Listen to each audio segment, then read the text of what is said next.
What's up, teammates? Well, you saw it. We knew it was going to happen, but we didn't know it was going to be this exciting to watch us lose. Thought it was just going to be a slaughter. Man, it wasn't. But what it was is more Minshew. His exact DNA, his predictable pattern every game. He starts out good, goes to bad, goes to worse, then goes to terrible. 7 points, then 3 points, then no points, then turnover. So it's not like I didn't think it was coming. It's just, as it always, he starts out so well, and you think that, this is the game. He got it. He figured it out. Now. And, then the next drive he gets 3 points. It's like, uh-oh. Well, he still got points if we did move it. And then the next drive he gets no points. You're like, oh, God, no. Here we go with this. And I told my wife before the possession, I said, you guys are going to score here. Because before that, they got a short field. I said, you guys are going to score here. Minshew's going to throw an interception. And then you guys are going to score again on short field. And I was wrong. Minshew threw a fumble for the second time in the season. I'm not sure if anyone's ever thrown a fumble before. I'm sure it has. Oh, yeah, Aiden threw a fumble. But anyway, two in the season. Whatever. Yeah, whatever. Minshew sucks. We know that. He's not what he can be in Getsy's offense, I guess. There's that, because Getsy's offense sucks. And there's like no two ways about it. Just it's simple. If you don't know that if it's, first and goal to go big jumbo package and put your quarterback under center and try to maybe even quarterback sneak it, you got Brock Bowers, send him in motion and try to tush push him. Or get your big boys in there and stop throwing in a tackle eligible lineman and putting them in the wide receiver position. What the hell was that? Who saw that? Twice. How in the hell is that supposed to help? Whatever. It's Getsky's offense and it hasn't worked and whatever. I guess it's trying to be, inventive, but it's just not working out. He starts off well with the script and then I don't know what the hell happens. And everybody feels the same damn way. So, now we talked about Gardner Minshew is a turnover machine, and Getsy has not no idea, because he draws up some good plays that Minshew misses, and then he just draws up bad plays that nobody could save. So, the combination of the two is just toxic. With that being said, everybody wants to fire Antonio Pierce. I don't understand that part. And the funny part is, every reason that people wanted to hire him, he's still doing all of those things.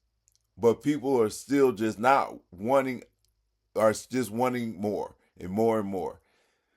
When we started this whole thing, when everybody just started with Antonio Pierce, every single person knew he was going to be new, that he's going to be some time to grow into this. He's definitely going to get a first year just to see if he can pull something out, see how much he progresses from the beginning to the end, and then he'll get it next year. He should be guaranteed at least 2 years to give him a chance to do it. He is so important in the building. He's so upbeat in the locker room. He has other players wanting to come here because of the culture he's creating. He's made the workplace a better place because of the culture he's creating. And this is not something I'm saying. This is what they're saying inside the building. These are people in different departments that are respecting Antonio Pierce before he made us as head coach. People down here that were rallying for Antonio Pierce, me included, me very much so, said, and I still say that he's going to need some time before he figures out exactly the way he wants to run things. He has to try a couple of different things. And the thing is, he's been progressing. He's been trying different things.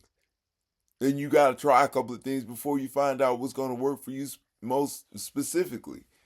But everybody acknowledges that we play good football, but we turn the ball over at key moments, or we get penalties at key moments that destroy the game, right? That's what is the narrative. That is what's true as well. That's what happens.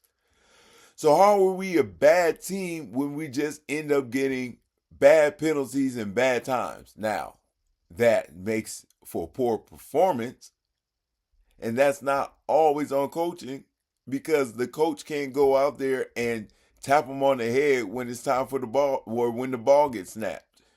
He has to do his own job of understanding that I have to wait before I jump out of my stance.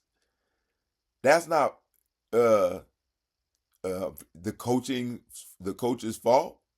That's not. There's nothing Antonio Pierce can do about that. There's nothing anybody can do about player performance on the field. All you can do is get them ready, tell them what you think they need to do to get them in a position to succeed, and then watch them execute that. And all Antonio Pierce can do is get them prepared for the game. And when it comes to the offense, all Antonio Pierce can really do is listen to what Getsy says he wants to do from the very beginning. He has to listen. He has to have Getsy understand the direction he wants the offense to go for this game, and then he can only expect Getsy to execute that because Antonio Pierce is not the offensive mind right now. He has to expect Getsy to understand what he wants to do and then execute that. He always gets a chance to see those first 15 plays, and he always seems to be satisfied with that. Or, they work with those first 15 plays, and those are the plays that he's approved, and those are plays that work because we always come out ready, right? We always come out hot, and we always score early. Always. That is what a coach does. He gets a team out there ready to succeed and perform. And we've been succeeding and performing. The problem is turnovers. And we got, I think, 16 or 17 turnovers now after this game. No, I think it's 16. And Minshew has 12. How is he not the problem? How is it Antonio Pierce's fault if we're losing because of turnovers and untimely penalties that he's a bad quarterback? Minshew is killing us with the turnovers, not Antonio Pierce. Getsy is killing us with the bad calls, not Antonio Pierce. And Minshew's terrible quarterback play is what's killing the defense and making them bad, not Antonio Pierce. The defense is doing a good job. We were in this game all the way up until halfway through the fourth quarter until Mr. Turnover came through again for the other team. And if you're the other team, you just got to expect that that's going to come. Like you just saying, we're still in the game. Minshew's going to turn one over. We just got to take advantage of that and we're good. And that's what happened. We stay in the game until Minshew turns it over and then the defense gets gassed. I mean, I know at home, most of the time you're just chilling. You're watching the game. You get excited, at the excitable moments. But most of the time you're sitting there, you're drinking, you're chilling, and, you're enjoying the game. When you're at the game, though, you have a role to play. You're supposed to be the crowd. You're the fan. You got to make it loud to make the other team's offensive planning difficult. We have to do that. That's the home field advantage. And if as fans we don't get out there and participate, then we're not giving our team a home field advantage, and that's our fault, right? So we have a role as a fan to be out there and perform. And when I'm out there, I holler my head off because we need to raise those decimal points up as fans to give them the whole field advantage that'll help us win. And you're loud as you can possibly be in the beginning. And I throw all my energy out there all the time in every game because I want us to win. I want to be part of the home crowd. I want to be part of the reason that we were able to beat the team because they had a hard time being at our home, right? So being part of that, I want to try my best, and I do. But at some point, you just You just don't have it no more. At some point, the excitement's gone. And you get dull. And you're still trying. I'm still trying. I'm still out there hollering as hard as I can. But not as loud as I was in the beginning. I'm not as motivated. I'm not feeling it as much as I want. As much as I want the victory to come, it feels like here we go again. And how hard do you fight through here we go again? It's hard. And that's what the defense has been fighting through game after game after game after game. Obviously, because it's here we go again and again and again and again. Turnover after sack, again and again and again. And it's always the O-line's fault or it's Antonio Pierce's fault at some point. And partially it is Getsy's fault. And it's more Minshew's fault than anybody else, in my opinion. And I realize now, even more so, how much a good quarterback is important. And not even a good quarterback, a quarterback who knows what the hell he's doing. Because quarterback who don't know what he's doing is what we got with Minshew. And there's nothing we can do about that. He comes out motivated because his coaching is strong. And then what the hell happens throughout the rest of the game is up to him. Getsy comes out with a good 15 play plan. Only thing Antonio Pierce can do is approve that. He said that looks good and this is the direction we want us to go. Do you think that Getsy can in 35 seconds make up the play he wants to go to next, tell Antonio Pierce the exact play he wants to do, wait for Antonio Pierce to say, okay, I like it, or say, no, I don't like it, and then change it, and then send in the call, and then execute it, and then not get a penalty for delay of game, right? All of those things can't happen in 35 seconds. All Antonio Pierce can say is this is the direction I want us to go. This is the offense I want us to play. And this is how I think we can win on your side of the ball. And if he's not executing that, there's nothing that he can do in that game at that point. All he can do is try to change it for the next game and see what works. And he's done that. He's put Getsy in different positions. He's tried different ways of letting Getsy call the plays, actually. So it's not Antonio Pierce's fault that what he's trying isn't working. What he's trying is trying. And that's all he can do right now. He just has to keep trying. And if we're expecting victories from trying from a team that has lost 3 of its top players on defense, lost its number 1 wide receiver on offense, had a quarterback who's just wildly inconsistent at the kindest end of the spectrum. And but yet it's all his fault in the fandom's mind. Okay, that's fine. But inside the building, nothing like that is true. Nothing like that is true.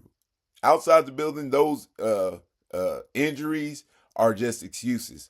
Inside the building, those injuries are reasons. Okay? You don't say that we're losing and you're just using these injuries as an excuse when you're inside the building. We can say that as fans outside the building. You can say any damn thing you want as a fan outside the building, no matter how stupid or how smart you sound. So who cares about that? What we care about as fans is what is actually happening what we should care about anyway is what's actually happening.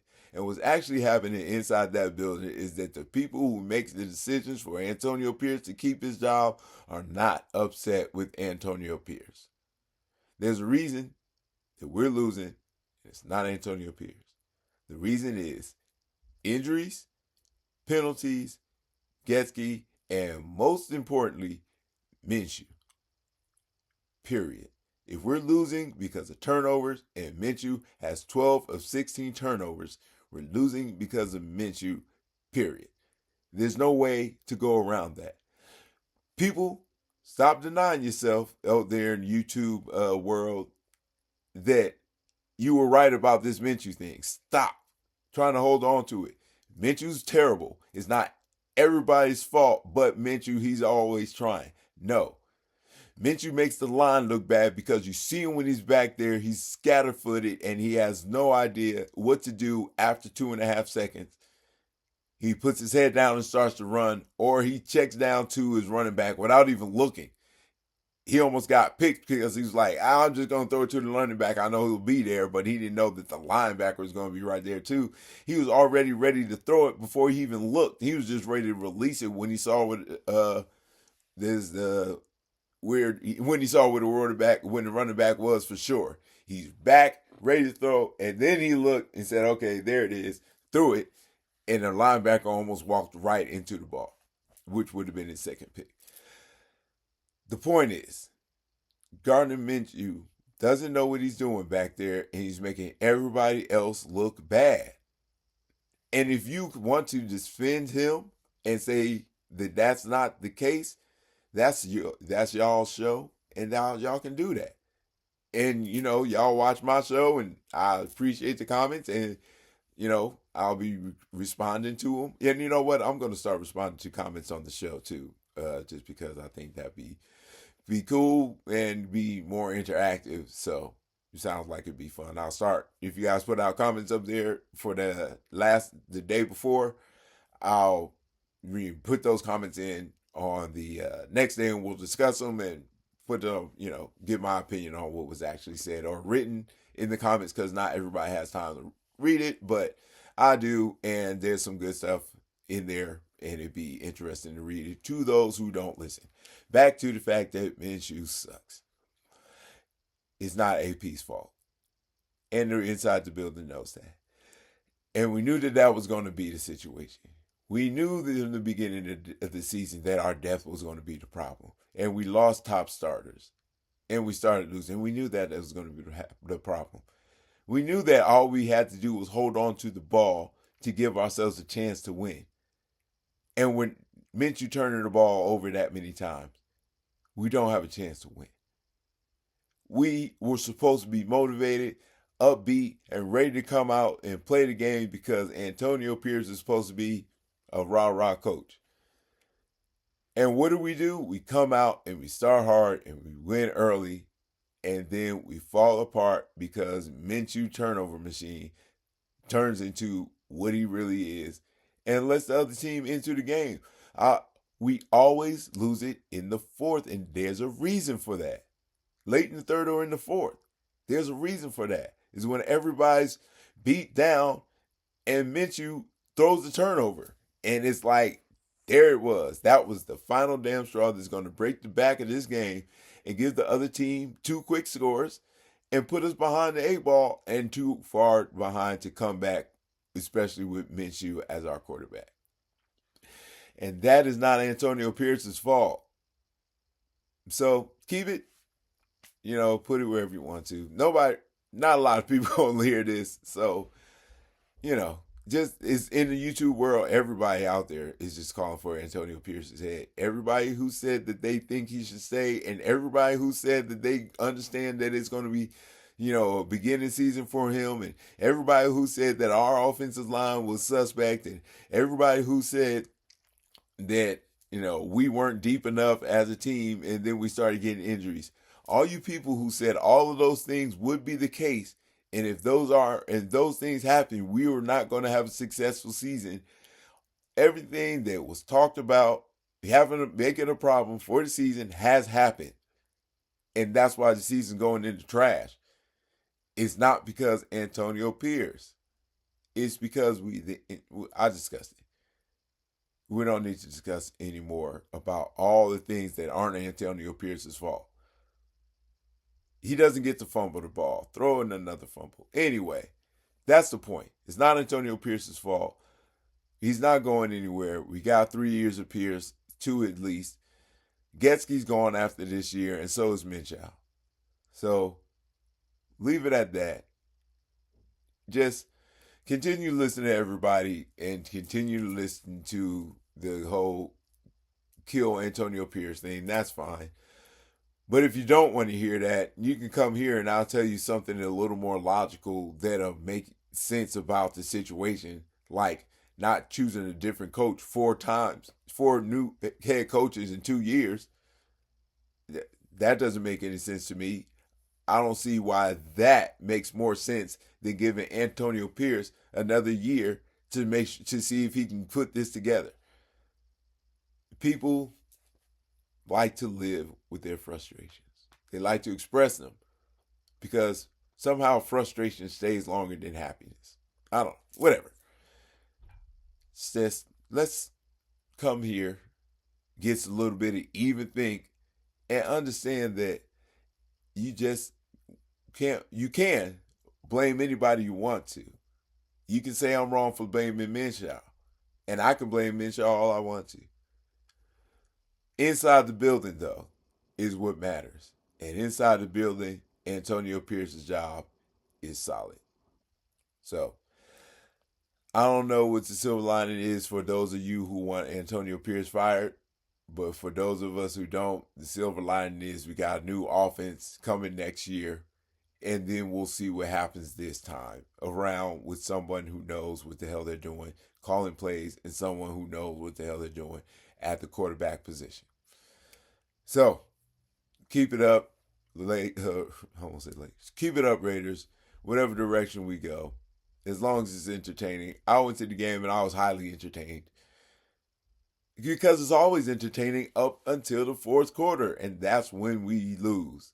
So it's exciting to see because you think this might be the time, and then the fourth quarter comes, and then the maniac turnover machine steps into his position, and it all falls apart. And somehow that's all Antonio Pierce's fault. Whatever.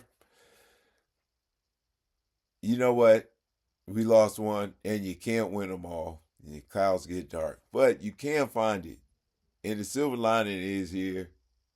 Want to see the bright side? Come to the silver lining. Guru out.